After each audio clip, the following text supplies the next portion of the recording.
There's been a lot of publicity about the anniversary of D-Day. It seems the right time to share my father's story. He was a flight navigator in a Halifax bomber during the latter years of the Second World War.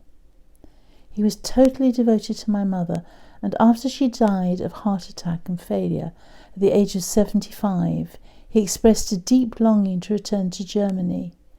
He had flown 28 missions with his crew, most of whom were Canadians. My father and crew did fly on the D-Day, and they returned safely from this hazardous time. It was on the night of the 10th-11th, having completed almost 200 flying hours over France, that 2 German fighters on their way back from the bombing mission hit Dad's aircraft and it caught fire. The crew parachuted to safety, all but the pilot, whose parachute didn't open. Dad felt responsible and traumatised by the death of the pilot, being sure that he had heard his voice calling to him even as he jumped out. Dad broke his ankle in the fall. After nearly 3 months hiding in a forest protected by French resistance fighters, he was taken prisoner by the Americans and handed over to the British intelligence, who kept him for the whole night to decide if he was who he said he was, and then released him the next morning. On the rare occasions he did talk about his war experiences, he often expressed a deep sense of guilt over bombing women, children, and refugees, and the memory of the pilot calling to him. He was freed from this on finally becoming a Christian. That's another story in its own right. However, he still felt the need, even after this, to return and apologise. He formed a desire to return to Germany to ask for forgiveness. He later heard that John Presty and Graham Kendrick, leaders of Ichthus, were planning a prayer reconciliation walk between London and Berlin. He wrote to them to ask whether he could join them on the walk. We were at a leadership meeting with Ichthus, where these 2 gentlemen are leaders, and John Presty read out my dad's letter to the gathered leaders of on their weekend away. And my dad jumped up, walked down the front and said, "That was me, I wrote the letter. So they were very pleased to meet one another at that stage and became closer and closer as the time went on. So they were leading a march of reconciliation between London and Berlin. He wrote to them to ask whether he could join them on their walk. So began the great mission of healing, challenge and reconciliation. As the team walked from London to Berlin, they often shared their stories with congregations along their way. One of my dad's favourite stories took place in Holland. He was told that the family of resistance workers sat on one side of the church and the family of collaborators sat on the other side of the church, and they had very little to do with one another. But as he stood and told his story, many wept, and when he knelt down on the ground and asked for forgiveness and they flooded around him, there were many tears between the whole congregation, so we know that God met with them in special ways and they were filled with joy.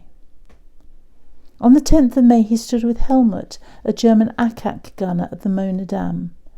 After many tears and prayers, Dad and he hugged each other as a sign of reconciliation, repentance and peace.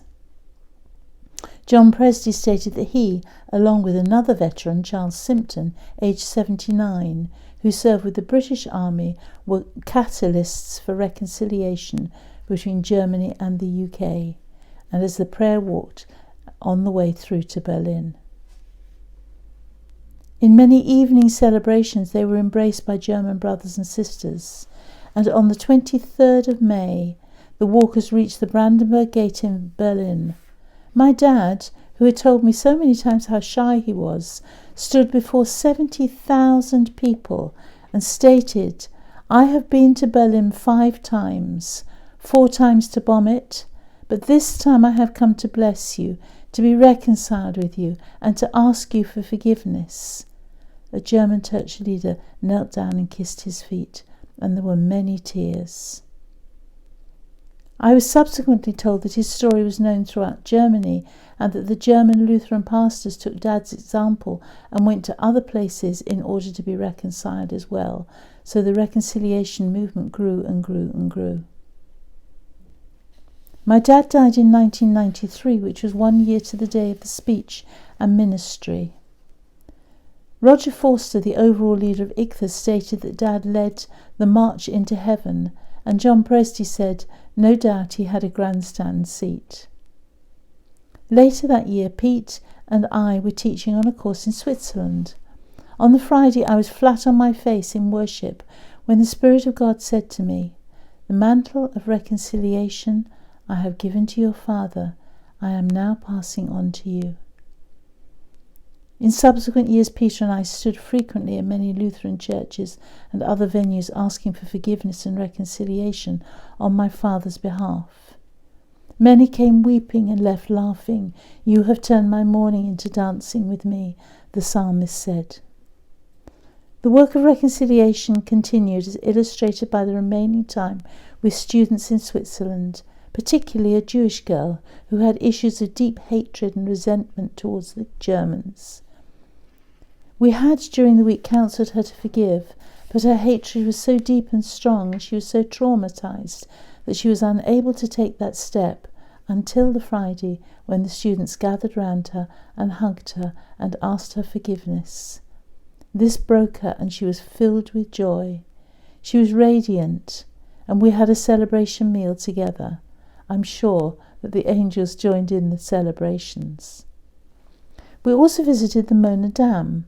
While speaking there, I was conscious of another older lady sitting on the edge of her chair. We were in a meeting close to the Mona Dam. She burst out saying, I was in a mental hospital last week and I said there must be an end to the war. Her father had raised her, preparing her for another war, and she was comforted by the love that was shown to her and the acceptance and the forgiveness and the love of God which came to her that night. On another occasion we were teaching a group of young people, some of whom had suffered abuse, and I, Peter, had woken that morning with a sense of needing to apologise to them for the wounding they had received. That evening I explained that though I'd never done what had been done to them, I wanted to stand in for those who had and ask them for their forgiveness. A young lady said, this morning in the grounds I thought if only someone would apologise to me, I would be able to forgive. All of us need to forgive. All of us need to be forgiven. And we are entrusted with the ministry of opening the door of reconciliation to God. So we tenderly plead with you on Christ's behalf, turn back to God, be reconciled to him and to one another. God bless you. It's been good to talk to you.